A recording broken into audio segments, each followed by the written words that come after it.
Fue una aventura animada por la búsqueda de riqueza y empieza bajo tierra con la riqueza mineral escondida en lo profundo de la tierra, de la cual lo más importante es el hierro.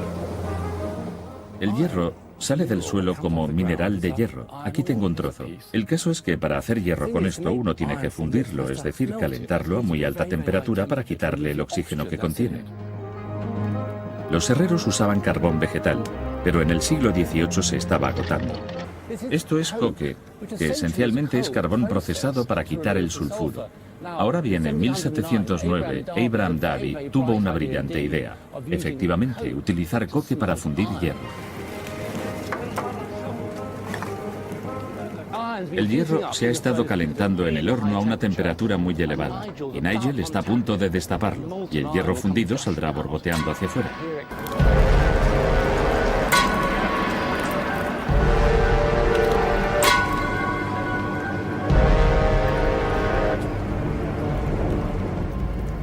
Esto es un molde cerdo en el que se formó el cerdo de hierro.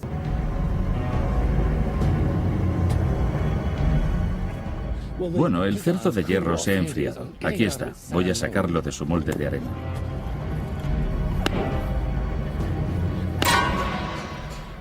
Y aquí está. Hierro bueno, fuerte, utilizable, justo como lo habría hecho Abraham Davy. El hierro fundido con coque de Davy se convertía en cazos y sartenes resistentes y baratos para todos. Las nuevas técnicas mejoraron la calidad y redujeron el coste del hierro. En 50 años, Coalbrookdale llegó a ser uno de los lugares más industrializados de la Tierra. Inglaterra se volvió de hierro y nadie estaba más loco por el hierro que John Wilkinson, el loco del hierro. Fue uno de los propietarios fundadores de Broseley, cerca de Coalbrookdale. En realidad, si algo se podía hacer de hierro, el loco del hierro lo hacía.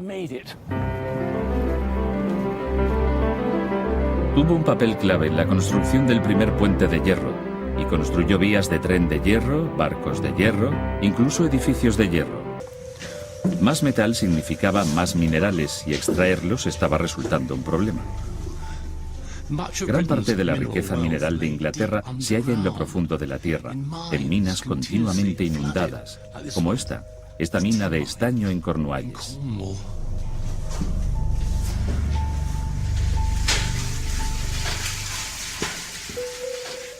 Y aquí está el problema: el agua. Para llegar al cobre, al estaño, al plomo o al carbón, esta agua tuvo que ser retirada. Irónicamente, la mejor solución a este problema de las inundaciones resultó ser el agua. En 1712, Thomas Newcomen, un ferretero de Dartmouth, lanzó una maravillosa máquina nueva. El primer motor atmosférico de Newcomen fue instalado cerca de esta moderna reconstrucción en Dudley, en los Midlands occidentales.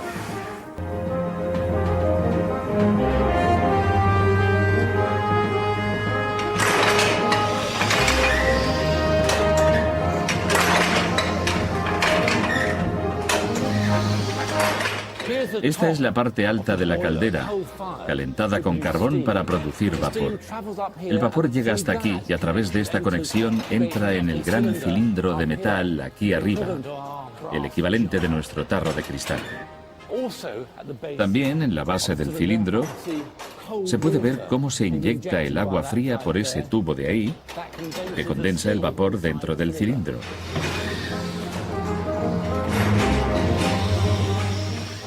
El pistón baja, tira del enorme extremo de la viga hacia abajo. Esa es la acción que hace funcionar la bomba, sacando el agua de la profundidad de la mina. Es algo realmente increíble.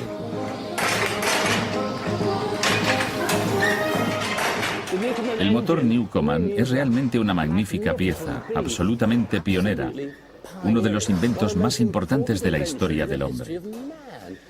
Fue una nueva fuente de energía. Hizo que fuera posible tener acceso a estos minerales, estaño y carbón, inundados en lo profundo de la tierra. Casi se puede afirmar que sin este motor la revolución industrial nunca hubiera existido.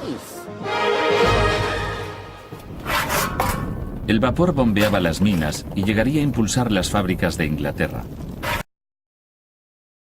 Había cosas, como el té y el algodón, que nunca podrían ser cultivadas, producidas o encontradas en suelo británico. Era el momento de buscar en otra parte. El Imperio Británico se estaba expandiendo. Teníamos todas esas colonias, así que dijo, ¿por qué no ponemos plantaciones en todas esas colonias? Cogemos las plantas de A y las trasladamos a B y podemos ganar mucho dinero. Pero el cultivo más rentable de todos no era verde, era blanco, algodón. Cultivando algodón en plantaciones coloniales, utilizando el trabajo de esclavos, este lujo exótico pasaría a ser un básico de todos los días. Desde América y las Indias occidentales, el algodón se llevaba a Liverpool y a través de un canal a molinos como el de Quarry Bank. Realmente es ahora cuando desaparece el hilado del sistema campesino. Por eso existen molinos como el edificio de Quarry Bank. Es el principio del mundo moderno, producción en masa. En manos de otro hombre, Richard Arkwright, la revolución daría el próximo paso crucial. Arkwright tenía una máquina totalmente nueva que funcionaba con la rueda hidráulica impulsada por arriba de Smeaton. Estaba escondida en un valle remoto de los Peninos en Derbyshire, como en una fortaleza. No quería que nadie viera lo que tenía allí dentro. La máquina secreta de Arkwright transformaría la manufactura de la industria campesina tradicional que se había mantenido intacta durante generaciones. El hilado de algodón. Para producir hilo de algodón a mediados del siglo XVIII, el algodón en crudo se hilaba en la rueca tradicional. El hilador primero sacaba las fibras de algodón y al mismo tiempo las juntaba con un giro y las introducía en la punta del huso. Entonces, la hebra que salía se tejía de nuevo en un huso. Era una labor de trabajo intensivo, muy especializado, pero requería mucho tiempo y solo producía un hilo muy frágil.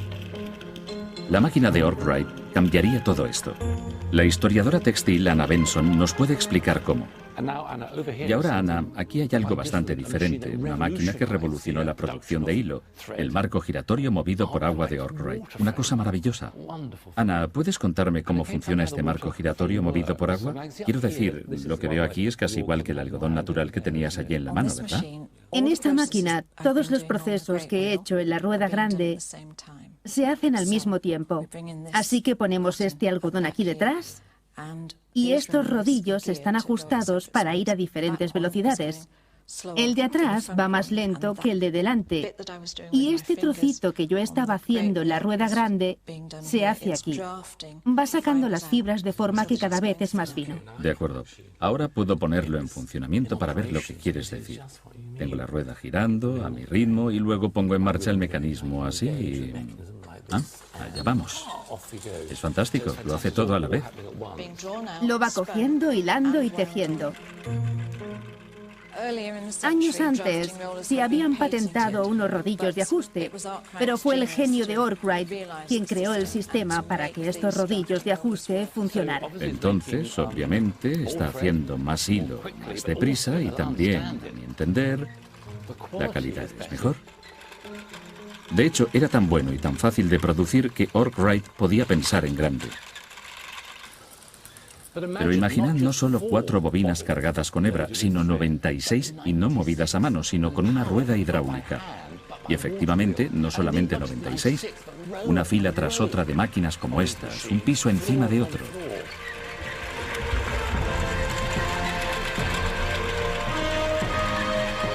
Un sueño como este implicaba un tipo de edificio totalmente nuevo. Era la catedral de la revolución industrial, una fábrica. El prototipo de molino de hilado de algodón de Arkwright fue el primero de su clase en el mundo y el iniciador del sistema de trabajo en fábrica. Un sistema en busca de mano de obra.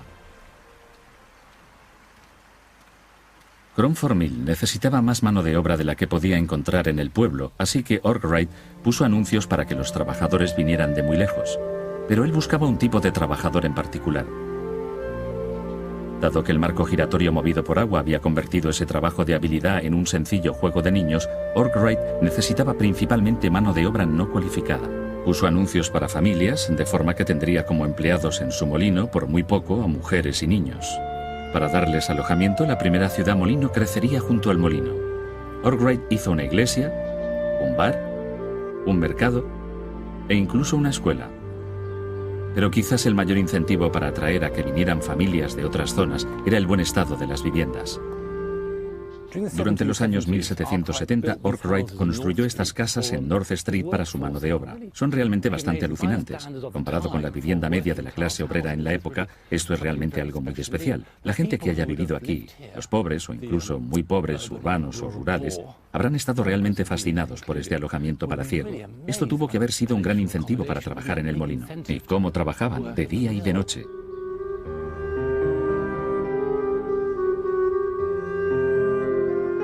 Desde luego, los empleados de Arkwright veían cómo todo su estilo de vida había cambiado por la forma en que tenían que trabajar en el molino. Para sacar provecho de su inversión, Arkwright dirigió esta fábrica de Cromford para que funcionara las 24 horas. Y así empezó el trabajo por turnos. El tiempo era dinero. Su patrón, Arkwright, por otra parte, estaba ganando una fortuna.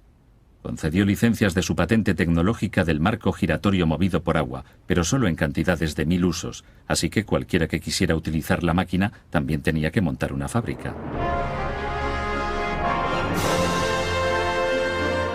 18 años después de haber creado Cromford, había más de 140 molinos funcionando con marco giratorio movido por agua repartidos por todo el país. Pero la fábrica todavía estaba lejos de alcanzar su pleno potencial. Solo una cosa podría cambiar eso: el vapor.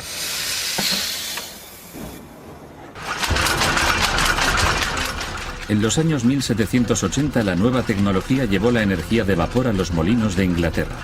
El tejido de algodón, antes un producto de importación caro, era accesible para todos. En los años 1830, en gran parte gracias al algodón, Inglaterra era la nación más rica del mundo. Pero era un trabajo agotador. A principios del siglo XIX, los obreros, como estos del Quarry Bank Mill, hilaban y tejían de 12 a 14 horas al día. En un espacio de solo 60 años, Inglaterra experimentaría una revolución. Una revolución que sacaría al trabajador del campo y lo llevaría a la ciudad. De una economía rural a las fábricas urbanas.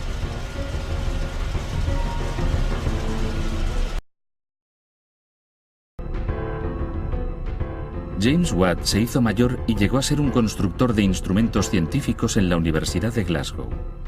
Un día le pidieron que reparara un modelo de uno de los primeros motores de vapor, el motor Newcomen. El modelo se había quedado literalmente sin vapor. El motor Newcomen se había estado usando desde principios del siglo XVIII. Era usado principalmente para bombear agua de las minas, pero no funcionaba muy bien. El motor funcionaba por el principio del vacío, creado por la condensación de vapor en un solo cilindro. Sin embargo, consumía una enorme cantidad de carbón para producir bastante poca energía. Ahora, el problema con este motor es que ese vapor tenía que ser inyectado y condensado en el mismo cilindro. Esto significa que por cada golpe del pistón el cilindro tenía que ser calentado y enfriado, calentado y enfriado, calentado y enfriado. Esto hacía que la máquina fuera realmente muy ineficiente. Watt arregló el modelo, pero batalló con el problema de su ineficiencia durante más de un año. Este hombre, Watt, tuvo una sencilla, ingeniosa idea, un verdadero salto adelante. En su motor, el proceso de enfriado estaba separado del cilindro. Y aquí tenemos este condensador, aquí abajo, algo maravilloso, lo cual significa que el cilindro de arriba permanecía caliente todo el tiempo. Este increíblemente eficiente uso del vapor significa que el motor de Watt consume menos de la tercera parte del carbón utilizado por el motor Newcomen. Es también 2 veces más potente.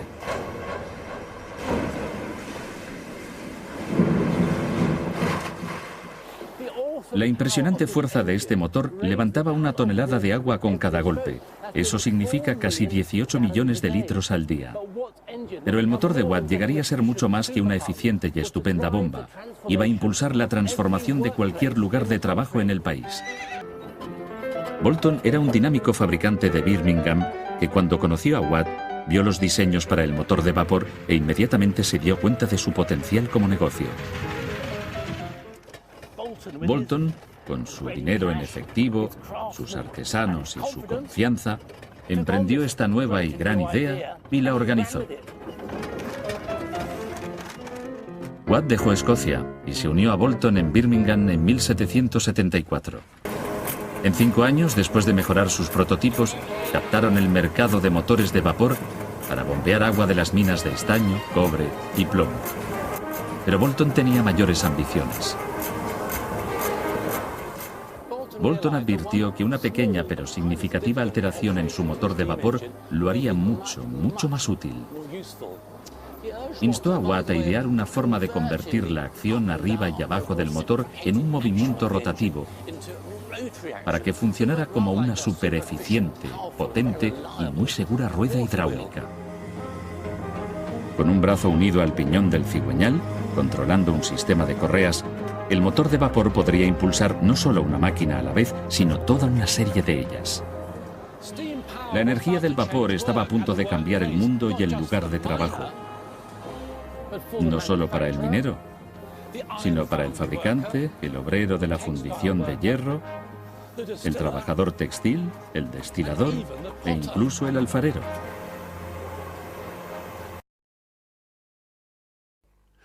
Para hacer frente a esa demanda, Boulton tuvo que desarrollar todo el potencial de una nueva técnica de gestión, la división del trabajo. La mano de obra estaba a punto de conocer la producción en cadena.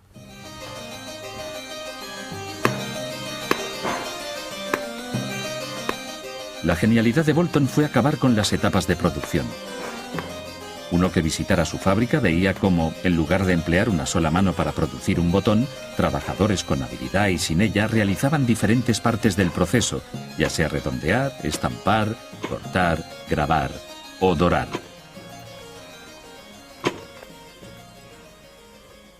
Hoy esto parece obvio, pero era una idea revolucionaria a mediados del siglo XVIII. Esta fábrica de botones en Birmingham, que es el origen de la época de Boulton, todavía trabaja mucho. Aquí podemos ver cómo cada etapa la realiza una mano diferente. Y todavía hoy esta es la forma más económica de producir las cosas. Con la energía de vapor y una mano de obra organizada dirigiéndola, la revolución industrial era imparable. Con la energía del vapor a su disposición, los patronos ya no estaban limitados a la energía del agua que proporcionaban los remotos ríos rurales. Podían estar en cualquier parte. Y con una fábrica tras otra, se fueron extendiendo en las nuevas ciudades industriales.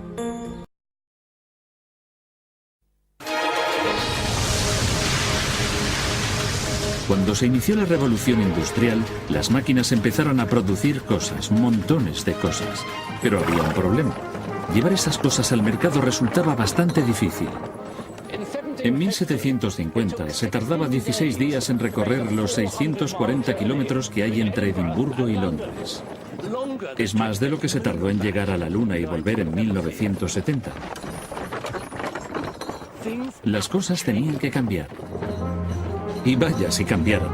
Las industrias caseras se convirtieron en grandes centros de fabricación con miles de empleados. Todo esto significaba que había un mundo nuevo creado por la industria, a excepción de una cosa. Todo seguía dependiendo de la fuerza del caballo, una bestia en la era de las máquinas. La energía del vapor se había aprovechado durante años en gigantescas máquinas industriales. Funcionaban con vapor a baja presión. Un joven ingeniero de Cornualles, Richard Trevithick, empezó a trabajar en una máquina usando una nueva y potente tecnología que muchos consideraban altamente peligrosa. Utilizando una caldera pequeña pero resistente, se podía contener el vapor a alta presión. Si la caldera no explotaba, entonces se disponía de una cantidad de energía enorme cuando el vapor era liberado. En 1801, Trevithick soltó algo nunca visto en la carretera de Camborne-na-Tahiti ni en ninguna otra carretera para el caso.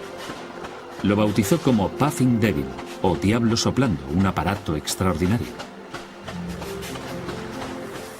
¿Cuáles son las características físicas de una máquina de vapor a alta presión? Bueno, esta es una unidad autónoma, así que todo está aquí. Lleva una caldera y un motor combinado. Bien.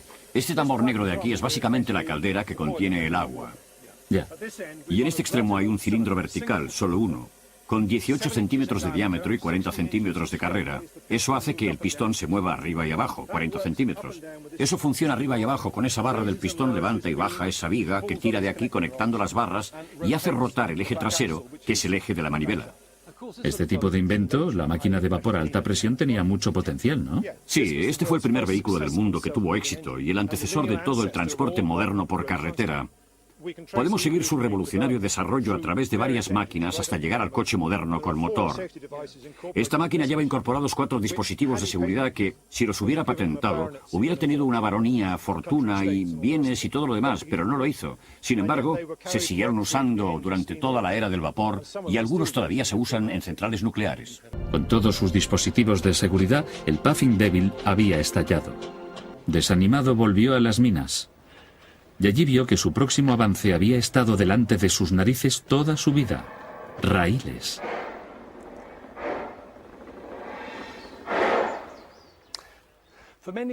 Durante muchos años, estas pistas maltratadas, conocidas como vías, llevaban al caballo atado a carros como este, llenos de carbón desde la mina hasta las barcazas del canal.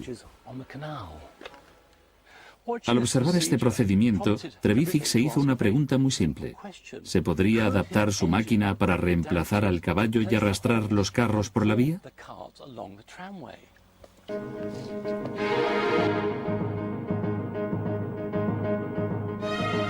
En 1803, el genio de Cornualles se puso a trabajar para traspasar la fuerza de su máquina a este nuevo y emocionante fin. Una vez más, Trevithick había tenido un acierto monumental. Su mente brillante había conseguido esto, la primera locomotora de tranvía del mundo. Pero Trevithick había sembrado una semilla, y en los años venideros un puñado de ingenieros de minas del nordeste la cultivaron. Uno de los que habían visto una versión de la máquina de Trevithick era un tal George Stephenson. El astuto Stephenson no tenía intención de morir sin un céntimo como Trevithick. Estaba convencido de que él y su hijo Robert podían unirse a la vanguardia de la revolución industrial y ganar una fortuna con sus máquinas de vapor. En 1829 ellos habían construido la primera máquina que podía transportar a una persona más rápido que un caballo al galope.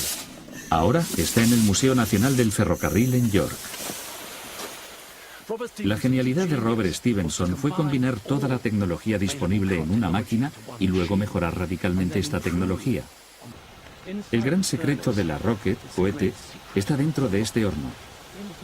Aquí dentro hay 25 tubos de metal que ocupan todo el largo de la caldera, cada tubo con un diámetro de 7,5 centímetros. Las otras máquinas tenían un solo tubo muy grande. Tener 25 tubos significa que esta máquina tenía una superficie para calentar el agua en la caldera 5 veces mayor que las otras. Esto significaba que la Rocket podía tener una cantidad enorme de vapor muy rápido.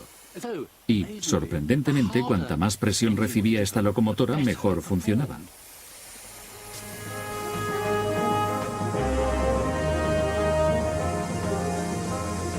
La Rocket de Stephenson se presentó a un concurso público destinado a establecer de una vez por todas el futuro del transporte en tren. En las pruebas de Rainhill, las mejores locomotoras de la época lucharon por el derecho a operar en la nueva línea de ferrocarril de Liverpool a Manchester. La Rocket barrió a las demás competidoras. Los pedidos llegaban a montones y la fortuna de Stephenson estaba garantizada. Un mes después de su inauguración, el ferrocarril de Liverpool a Manchester había forzado el cierre de más de 14 diligencias que hacían el mismo recorrido a diario. En su primer año había llevado casi 500.000 de pasajeros y había anunciado el fin del transporte por canal. Ahora todo el mundo podía viajar. Se abrieron los suburbios porque la gente ya no necesitaba vivir junto a su trabajo. Comían diferente ya que los productos frescos de todo el país llegaban rápidamente a sus puertas. La Rocket y los trenes lo cambiaron todo.